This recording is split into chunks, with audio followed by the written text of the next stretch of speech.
আমরা কিছুদিন পর পরই বিভিন্ন কাজের থ্রুতে আমরা ব্যাংক স্টেটমেন্ট আমাদের লাগে। ব্যাংক স্টেটমেন্ট আমরা আমাদের প্রয়োজনের খাতিরে আমরা সংগ্রহ করি।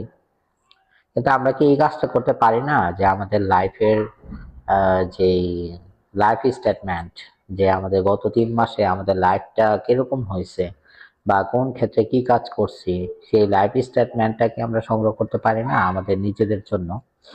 যেমন আল্লাহ তাআলা কোরআনে বলছে যে ইকরা কিতাবা কাফা বিনাফসিকা আল-ইয়াওমা আলাইকা হাসিবা, যে আল্লাহ তাআলা যখন আমাদেরকে আমাদের যেই আমলনামা, সেটা হেয়ার আফটার লাইফ, যখন আমাদেরকে কিয়ামতের দিন বলবে যে তুমি তোমার কিতাব পড়ো, তুমি তোমার বইটা পড়ো, তো সেই ক্ষেত্রে কিন্তু আমরা এখন থেকেই যদি আমাদের লাইফে কখন কি করতেছে না করতেছে এই বিষয়গুলো যদি আমরা কোনো জায়গায় লিপিবদ্ধ করে রাখি, তাহলে কিন্তু আমরা 3 মাস পর পর আমরা দেখতে পাবো যে আসলে আমরা কি মানুষ আছি নাকি আমরা পশুত্বের দিকে আমরা আমাদের লাইফটাকে লিড করতেছি।